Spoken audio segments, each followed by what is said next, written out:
আপোনালোকৰ বহুতৰে এটা প্ৰশ্ন মনত জাগে যে হোমিওপ্যাথি আৰু এলোপ্যাথি একেলগে ল'ব পাৰি নেকি বিশেষকৈ যিবোৰ পুৰণা বেমাৰত ভুগি আছে ৰোগীবোৰ যিবোৰ দীৰ্ঘদিন ধৰি এলোপ্যাথিক মেডিচিন লৈ আছে তেওঁলোকে ভাবে যে মই এলোপ্যাথিক মেডিচিন লৈ থকা সময়ত হোমিওপ্যাথি ল'ব পাৰিম নে নাই আশা কৰোঁ ভিডিঅ'টো বহুত ইনফৰ্মেটিভ হ'ব আৰু আপোনালোকৰ এই প্ৰশ্নৰ উত্তৰটো পাই যাব ইয়াৰে উত্তৰটো বুজিবলৈ হ'লে আপোনালোকে প্ৰথমতে জানিব লাগিব যে এলোপ্যাথি মেডিচিন কেনেকৈ কাম কৰে আৰু হোমিওপ্যাথি মেডিচিন কেনেকৈ কাম কৰে দুটাৰে কাম কৰাৰ যিটো পদ্ধতি বা প্ৰক্ৰিয়া হেতু কমপ্লিটলি বেলেগ বেলেগ হয় মই আপোনালোকক এটা উদাহৰণ দি বুজাব চেষ্টা কৰিম সাপোজ যদি আপোনাৰ কি হয় পানী লগা হয় বা জ্বৰ সৰ্দি কাহ হয়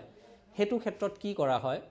এলোপ্যাথিত গলে যিটো বীজাণু বা যিটো মাইক্ৰো অৰ্গানিজম বুলি আমি কওঁ পেথোজেন বুলি কওঁ হেতুক মাৰিবৰ কাৰণে এলোপ্যাথিক ডক্টৰ এজনে আপোনাক মেডিচিন দিয়ে লগতে যদি জ্বৰ থাকে তাৰ কাৰণে পেৰাচিটামল দিয়ে যাতে কি হয় টেম্পাৰেচাৰটো কন্ট্ৰোল কৰিব পৰা যায় বা জ্বৰটো কন্ট্ৰোল কৰিব পৰা যায় লগতে এন্টিবায়োটিক দিয়ে যদি ব্যাকটেৰিয়াল ইনফেকশন হয় তেনেহলে এন্টিবায়োটিক দিলে হেতু কি হয় ব্যাকটেৰিয়াটোৰ বংশবৃদ্ধিটো ৰোধ কৰে আৰু লগতে ব্যাকটেৰিয়াটো মাৰি পেলোৱাত সহায় কৰে এটু হল এলোপ্যাথিক মেডিচিন যেনেকৈ কাম কৰে তাৰে পদ্ধতি আৰু হোমিওপ্যাথিক মেডিচিন কাম কৰাৰ পদ্ধতিটো হল যে যদি আপোনাৰ জ্বৰ হৈছে আমি এটু চাবলৈ নাযাওঁ যে আপোনাৰ জ্বৰটো ব্যাকটেৰিয়াৰ কাৰণে হৈছে নে ভাইৰাছৰ কাৰণে হৈছে ইয়াৰ আমি চাম কি যে এই বেমাৰটো হোৱাৰ ফলত আপোনাৰ শৰীৰত কেনেকুৱা ধৰণৰ লক্ষণ দেখা দিছে এক্স্যাক্টলি আপোনাৰ শৰীৰত দেখা দিয়া লক্ষণৰ দৰে তেনেকুৱা আমি এটা মেডিচিন দিম যিবোৰে সেই প্ৰত্যেকটো লক্ষণ আপোনাৰ কি কৰিব কভাৰ কৰিব আৰু যেতিয়া সেই লক্ষণবোৰ কি হ'ব কভাৰ কৰিব আপোনাৰ শৰীৰৰ পৰা সেই লক্ষণটো লাহে লাহে কি হ'ব নাইকিয়া হৈ যাব লক্ষণবোৰ নাইকিয়া হৈ গৈছে মানে কি আপোনাৰ শৰীৰৰ ভিতৰ বেমাৰটো কি হৈছে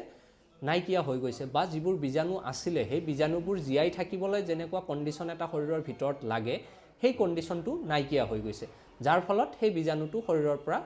নাইকিয়া হৈ গৈছে বুজি পাইছে আমি ডাইৰেক্টলি ব্যাকটেৰিয়া এটা বা ভাইৰাছ এটা মাৰিবৰ কাৰণে মেডিচিন নিদিও সেই ব্যাকটেৰিয়া আৰু ভাইৰাছটো শৰীৰত থকাৰ কাৰণে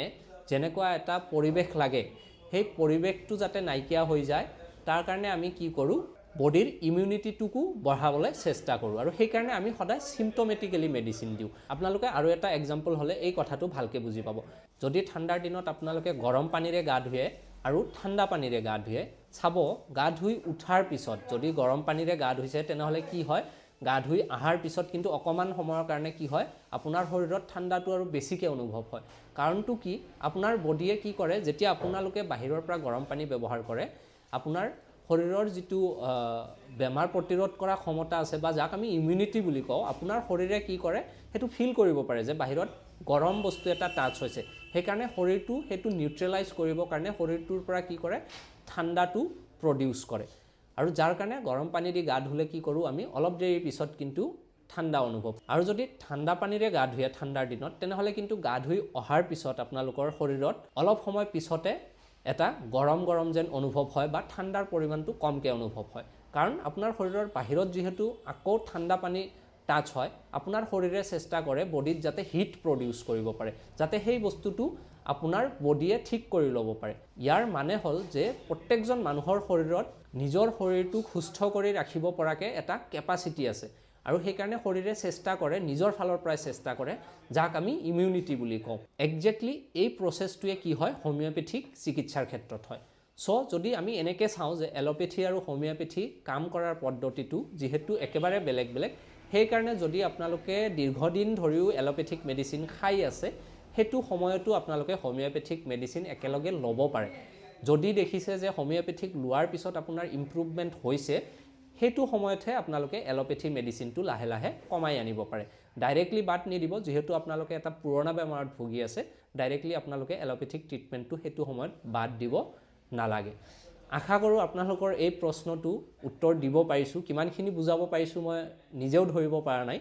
কিন্তু আপোনালোকে যদি বুজাত প্ৰবলেম হৈছে ভিডিওটো 1.5x স্পিডত প্লে কৰি কিনে আকৌ এবাৰ শুনক নিশ্চিতভাৱে আপোনালোকে এটু বুজিবলৈ সক্ষম হ'ব সো ইমানখিনি আছিল ভিডিওটোত আপোনালোকৰ যদি কিবা প্ৰশ্ন আছে তেনেহলে আপোনালোকে কমেন্টত লিখক মই তাৰ উত্তৰ দিবলৈ চেষ্টা কৰিম যদি ভিডিওটো ভাল লাগিছে তেনেহলে লাইক আৰু শেয়াৰ কৰিব পেজটো বা চেনেলটোলে যদি প্ৰথমবাৰৰ বাবে আহিছে তেনেহলে লাইক বা সাবস্ক্ৰাইব কৰি ৰাখি দিব